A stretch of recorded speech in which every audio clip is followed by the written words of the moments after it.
उनसे जब तक आप किसी कपड़े को धोगे नहीं तब तक उसका मैल निकल जाएगा क्या? नहीं निकलेगा ना। लेकिन जब आप उसे कपड़े को साबुन से धोगे उसका मैल भी निकलेगा, वो साफ सुथरा भी होगा।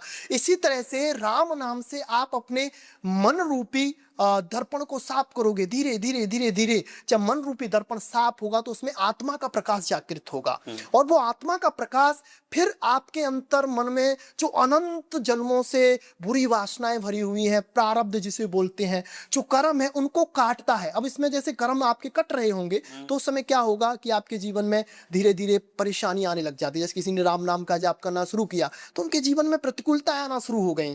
कभी कुछ हो गया, घर में लड़ाई झगड़ा हो गया, कभी कुछ, और राम नाम से मन हट जाता है। ये होता है कि जैसे आप राम नाम का जाप कर रहे हैं, आपने सत्संग नहीं किया, संतों का संग नहीं किया, तो उससे फिर आपकी जो राम नाम में जो आसक्ति होती है, जो उसकी राम नाम की एनर्जी आपके अंदर संचारित होती है, वो रुक जाती है, वो अपना कार्य नहीं करती है।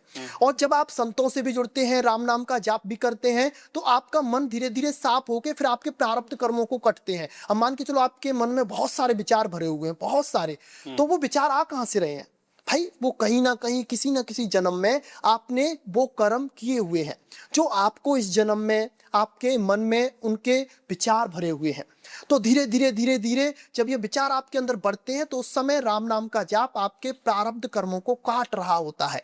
और हम लोग समझते हैं कि ये राम नाम के जाप से हुआ है, लेकिन होता नहीं है ऐसा। इसका होता उल्टा है कि आपके प्रारब्ध कर्म कट रहे होते हैं। अब रही जैसे किस्मत बदलने की बात, अब देखो कितने सारे संत, तुलसीदास जी महाराज को ले लीजिए भाई, उनकी जब शादी हो गई थी तो वो बिल्कुल अपनी पत्नी में आसक्त हो गए थे, लेकिन जब उनको उनकी पत्नी द्वारा ही सद्मार्ग दिखाया गया और फिर उनको राम नाम से जोड़ा गया तो वो जगत में पूज्य हो गए।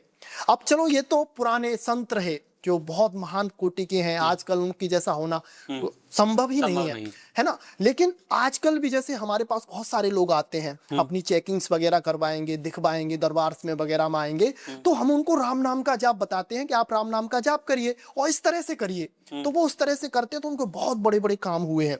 किसी का बहुत समय से करोड़ों का कार्य रुका हुआ, उसका वो कार्य बन जाता है। किसी को कोई परेशानी है बहुत समय से, उसकी वो परेशानी दूर हो जाती है। बहुत सारी परेशानियां धीरे धीरे धीरे धीरे दूर हो जाती हैं, क्योंकि राम नाम एक तरह से चिंतामणि है। चिंतामणि का मतलब समझते हो कि चिंतामणि का मतलब होता है आपके मन की सारी चिंताओं को, सारी परेशानियों को दूर करना राम नाम का कार्य होता है।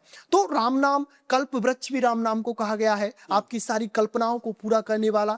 तो बहुत सारी चीजें हैं। अब देखो इस चीज को समझने के लिए पहले आपको राम नाम का जाप करना होगा।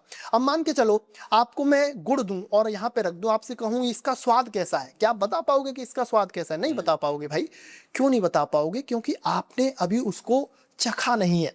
जब आप राम नाम को चखोगे तब उसका रिटर्न करोगे, तब फिर धीरे धीरे धीरे धीरे आपको ब्रह्मचर्य से जुड़ोगे, आप साधना से जुड़ोगे, नियम संयम से जुड़ोगे, सारी चीजें आपके अंदर प्रकाशित होने लग जाएंगी। तो प्रारब्ध और आपकी किस्मत बदलना ये सब कुछ राम नाम से हो जाता है। बस विश्वास के साथ आपको राम नाम का जाप करने की आवश्यकता होती है।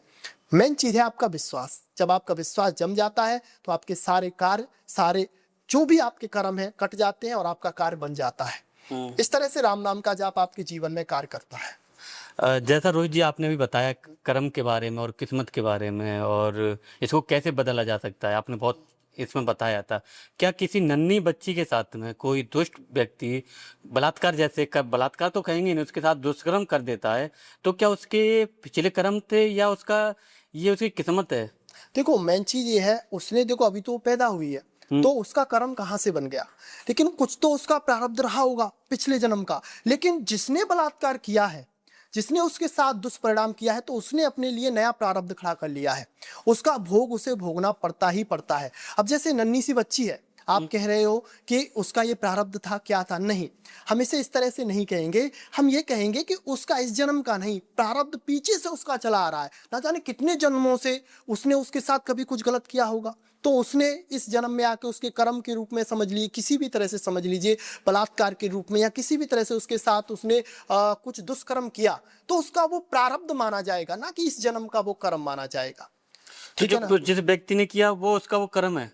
देखो जो व्यक्ति कर रहा है तो उसका तो वो कर्म बन रहा है, नया प्रारब्ध बन रहा है। मान के चलो अगर आज आप पुण्य कर रहे हो तो आपका वो पुण्य बन रहा है, वो आगे जाके आपको फल देगा। अब जैसे उस व्यक्ति ने उसके साथ दुष्कर्म किया है ना, अब आप देखते होंगे, आप भी समझिए इस चीज को कि आप कोई कार्य कर रहे हैं और आपने कोई गलत कार्य किया, उसके ठीक बाद आपके मन में एक गिल्टी फील होता है कि मैंने ये गलत कर क्यों दिया, मुझे ये ऐसा नहीं करना चाहिए था, लेकिन आप उसे सुन नहीं पाते हो क्योंकि वो आत्मा की आवाज होती है।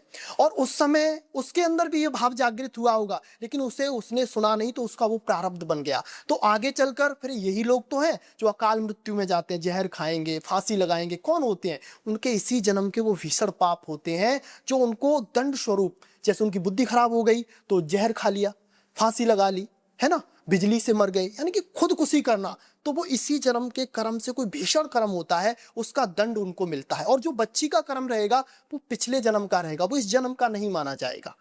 तो अगर वो व्यक्ति, बच्ची या किसी के साथ वो गलत होता है तो वो उसका मतलब क्लियर हो गया कर्म, देखो बच्ची का तो क्लियर हो गया, लेकिन उसने उसका अपना नया नया बन गया। हाँ, उसने अपना नया बना लिया।